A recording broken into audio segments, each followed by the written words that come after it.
Hi there, this is weather forecaster Liam. We have the chance for severe weather across the central and south central parts of the U.S. that could bring large tornadoes, hail, and flooding.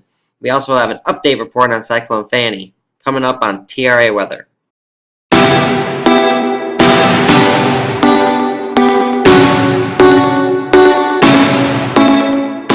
Okay, here's the update on Cyclone Fanny.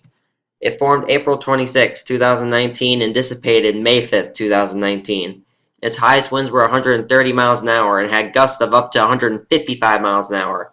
That made Cyclone Fanny a Category 4. It was just 2 miles an hour short of being a Category 5 hurricane on landfall. Its lowest pressure was 937 millibars, and it caused 56 fatalities, and it caused $8.5 million in damage. It affected eastern India. The storm at this magnitude has not hit India in over 20 years.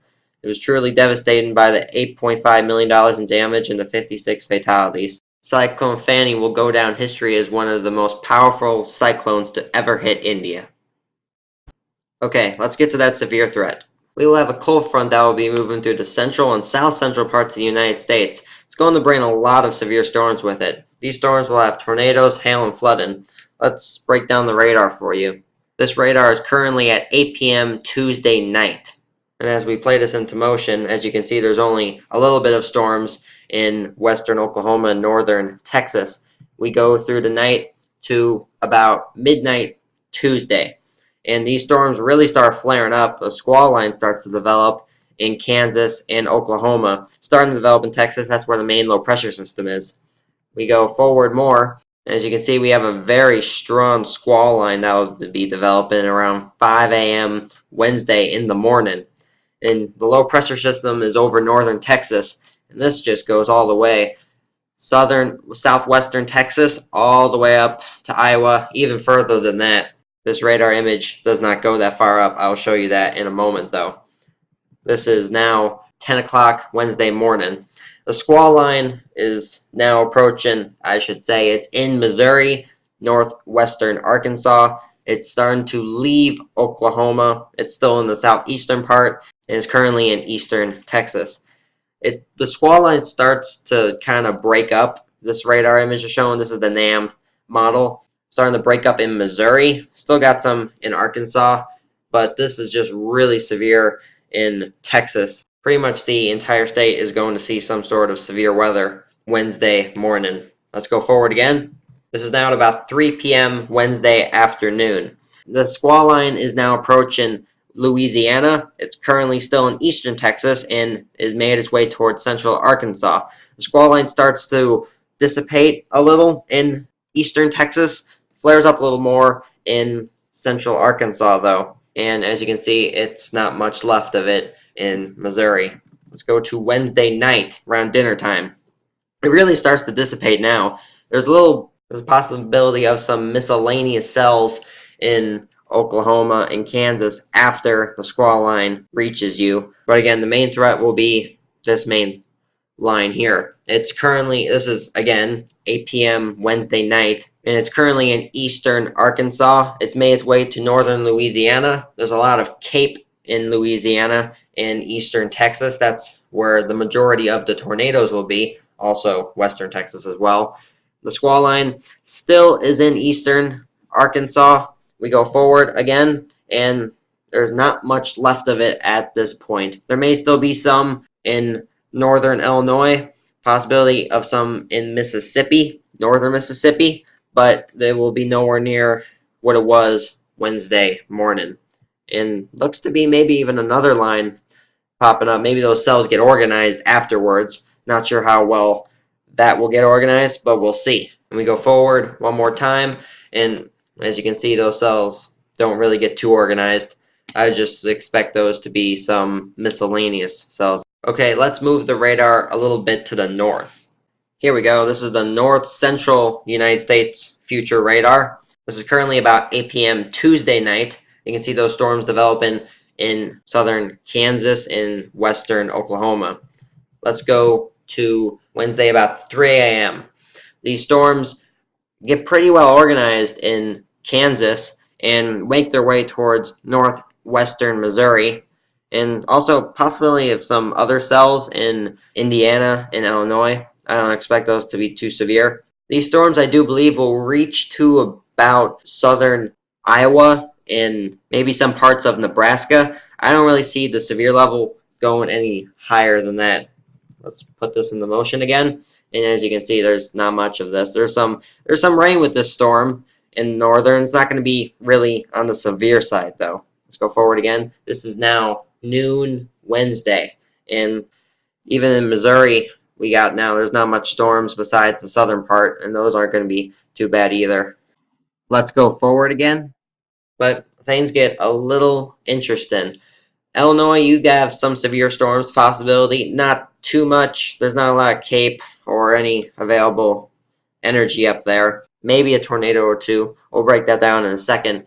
Right now, this is currently Wednesday at around 9 p.m. And you can see some snow is trying to mix in. Possibility for some parts of southeastern Minnesota and northern Michigan. And we go a few frames and forward to midnight Wednesday, and you can see some snow. Yeah, look at that. It's kind of decent too in northern Wisconsin. And then just a little bit to the south in Michigan and Indiana and some parts of Illinois, severe threat is back. The storms refire a little bit in Illinois and Indiana. I expect there will be a slight chance for some tornadoes up there. Very isolated, not expecting too many, but just keep your eyes out. Okay, let's check the rainfall for this storm. Okay, here's the NAM computer model on the rainfall forecast. Let's put this into motion. And some pretty decent rainfall across parts of Iowa, Illinois, Kansas, Oklahoma, some parts of Missouri as well. I do believe there will be a lot of flash flooding in Texas due to that squall line. Also, parts of Oklahoma. And that second line afterwards probably won't help as well. It may not be much. It may just be an inch. But it's not really the amount, it's the amount of time it falls in. You can get 1 inch in the course of 5-6 hours and you'll be fine. But if you get 1 inch in the course of about 30 minutes, that could be a problem. Okay, let's look at the cape for this storm. Let's go to Tuesday night, around midnight. We have quite a decent amount of cape, about 3,300 joules per kilogram. In some parts, this is where the line will be around this time. So, yeah, pretty decent amount, especially southwestern Texas and western Texas. That's going to have quite a bit. Let's go to 8 a.m.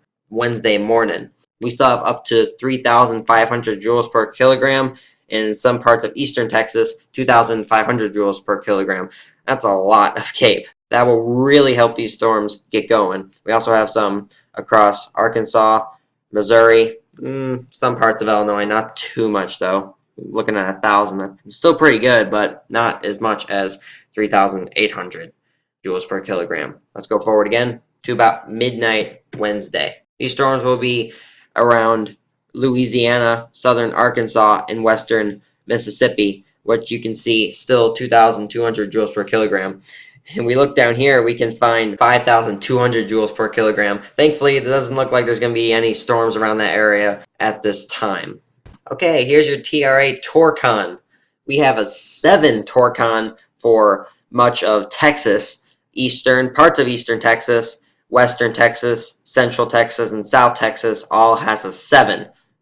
Parts of maybe northeastern and far eastern Texas, parts of southwestern Arkansas, northwestern Louisiana have a 5. I don't think the storm's going to get down to southern Mississippi nor southern Louisiana, so that's why I'm giving it a 1. We also have a 4 for northern Texas, Oklahoma, central Oklahoma, and western Oklahoma. We also have a 4 for northern Texas, western and central Oklahoma, a 4 for eastern and central Kansas, a 1 for Nebraska. Not seeing too much in the way of any tornadoes.